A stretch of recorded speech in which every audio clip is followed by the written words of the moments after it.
A flight is leaving shortly, এখানে এই বাক্যে শর্টলি কোন পার্টস অফ স্পেস? আমরা শর্টলিকে ধরে নেই যে সাধারণত এটা অ্যাডভার্ব হবে এলওয়াই যুক্ত, কিন্তু এই বাক্যে আসলে কি আমরা একটু দেখি। দ্য ফ্লাইট এটা কি এই বাক্যের সাবজেক্ট, তো শর্টলি বাক্যে কিসের মতো কাজ করতেছে এটা জানতে চেয়েছে। অপশন এতে আছে সাবজেক্ট, এটা তো হবে না কারণ সাবজেক্ট হিসেবে অলরেডি দ্য ফ্লাইটে রয়েছে। তারপরে কমপ্লিমেন্ট, কমপ্লিমেন্ট তো এখানে হবে না, এখানে সাবজেক্ট এবং অবজেক্টের কোনো ব্যাপার নেই, এবং সেকেন্ডলি হলো এখানে কোনো লিঙ্কিং ভার্ব নেই, তো আমরা এটা সি বাদ।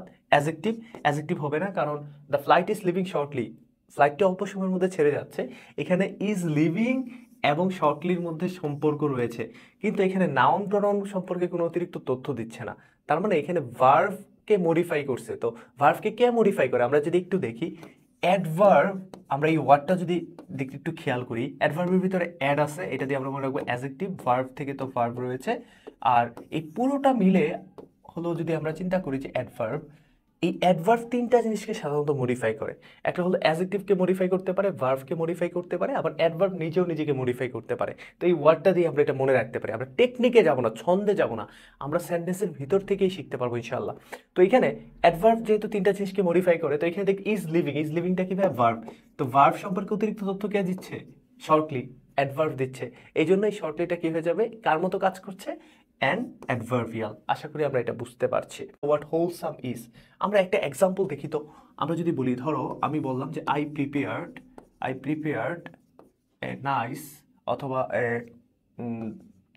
মিল, আমরা এ হোলসাম মিল বলি, a wholesome meal for my mother, আমি আমার মায়ের জন্য একটা হোলসাম, একটা স্বাস্থ্যকর, একটা ভালো ফ্রেশ একটা খাবার কি করলাম, তৈরি করলাম। কেমন খাবার? হোলসাম।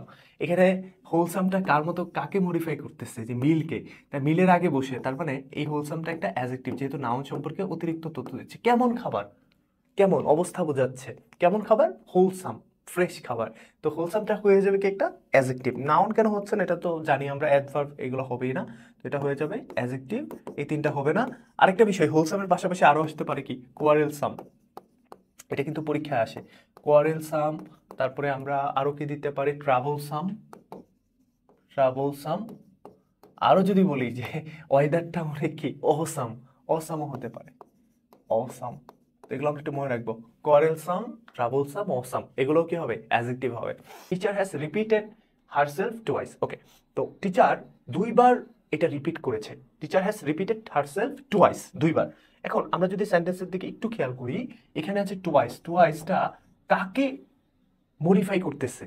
এটা হলো রিপিটেডকে মডিফাই করতেছে। কতবার রিপিট করেছে? দুইবার। এখন দুইভাবে এই কোশ্চেনটার অ্যান্সার করা যায়, একটা হলো কে কাকে মডিফাই করতেছে, ভার্বকে যে মডিফাই করে, ভার্ব সম্পর্কে যে অতিরিক্ত তথ্য দেয় সে কি অ্যাডভার্ব হয়। সেকেন্ড হলো how many Times he repeated, how many Times, কতবার সে রিপিট করেছে, repeated, how many Times he repeated, কতবার সে করেছে। এটা দিয়ে কতবার দিয়ে এটাকে অ্যাডভার্ব অফ ফ্রিকোয়েন্সি বোঝায়, অ্যাডভার্ব অফ ফ্রিকোয়েন্সি। আমরা জানি যে অ্যাডভার্ব অফ ফ্রিকোয়েন্সি যদি বোঝায় তাহলে সেটা অবশ্যই তার অ্যাডভার্ব হবে। সাধারণত অ্যাডভার্ব দিয়ে তিনটা জিনিস বোঝানো হয়, ম্যানার, প্লেস অ্যান্ড টাইম। তো এটাকে আমরা অ্যাডভার্ব অফ ফ্রিকোয়েন্সি যেটা বলতেছি, এটাকে কি দিয়ে কোশ্চেন করলে পাওয়া যায়, হাউ দ্বারা কোশ্চেন করলে পাওয়া যায়, যেটাকে আমরা ম্যানারের মধ্যে নিতে পারি। কতবার সে রিপিট করছে, সেটা হলো দুইবার, এই জন্য এটা কি হয়ে যাবে, অ্যাডভার্ব অফ ফ্রিকোয়েন্সি। আর আরেকটা বিষয়, ভার্বকে যেহেতু মডিফাই করছে সেটা অবশ্যই কি হয়ে যাবে, অ্যাডভার্ব, অ্যাডজেক্টিভ হবে না, প্রিপোজিশন তো এখানে প্রশ্ন আসে না, নাউন এখানে প্রশ্ন আসে না।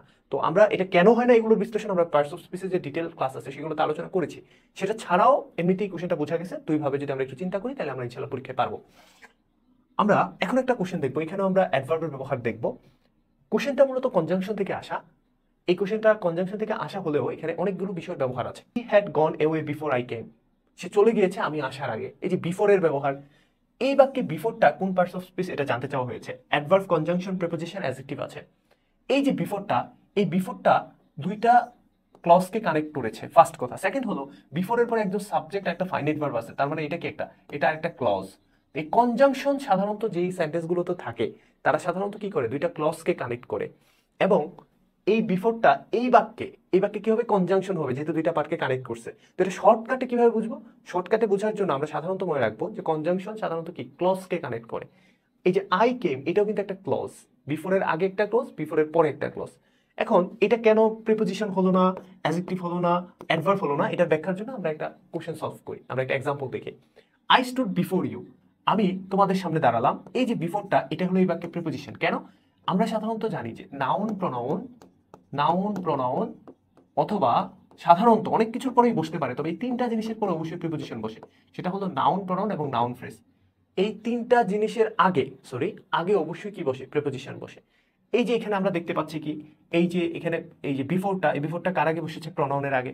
সহজ একটা এক্সাম্পল দিই, দে গো টু কলেজ, এই যে কলেজের আগে টু বসেছে, গো টু কলেজ, এটাও কি একটা প্রিপোজিশন? তো এই বাক্যের ফাংশন কি করতেছে? এই বাক্যে বিফোরটা একটা প্রিপোজিশনের মতো, পজিশনও কি এটা একটা প্রিপোজিশনের। জুই স্টুড বিফোর, এই বাক্যে জুই কি এখানে দাঁড়িয়েছে সামনে, এই যে স্টুডটা, এই স্টুডটা হলো অ্যাডভার্ব, এই যে স্টুডটা, এই স্টুডটা হলো একটা ভার্ব, এবং এই স্টুডটা হলো এই যে বিফোরটা, এই বিফোর ওয়ার্ডটা এই বাক্যে কি হিসাবে বসেছে? এই বিফোরটা এই স্টুডকে পরে বসে পোস্ট মডিফাই করতেছে, এই জন্য এই বিফোরটা হয়ে যাবে একটা অ্যাডভার্ব। তো এই বাক্যে এখানে এই বিফোরের পরে কিন্তু আর কোনো নাউন প্রনাউন বা নাউন ফ্রেজ দেখতে পাচ্ছি না, তো এটা প্রিপোজিশন হচ্ছে না।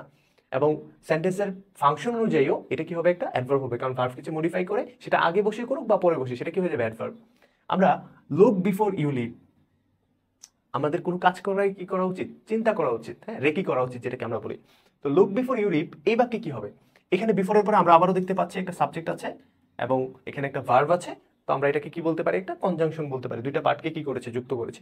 তবে এই ক্ষেত্রে কিছু বিষয় মনে রাখতে হবে, সবসময় যে এখানে ক্লজ হবে বিষয়টা এরকম না। আমরা same word used as a different parts of speech, সেটাতে এইগুলো নিয়ে আরো বিস্তারিত আলোচনা করেছি ওই পার্টটাতে, ওইটা আমরা যদি মনোযোগ দিয়ে দেখি তাহলে আমাদের জন্য আরো সহজ হয়ে যাবে ইনশাআল্লাহ। তো আশা করছি এগুলো বোঝা যাবে। আমাদের ফেসবুক যে গ্রুপটা রয়েছে Sabbir English SSC and admission, সেটাতে অবশ্যই সবাই যুক্ত হয়ে যাবা। আর ক্লাসটা তোমাদের বন্ধুদের সাথে চাইলে তোমরা শেয়ার করে দিতে পারো। আর আমাদের সাথে যে কোনো প্রোগ্রামে যুক্ত হতে চাইলে তোমরা এগুলোতে যোগাযোগ করতে পারো।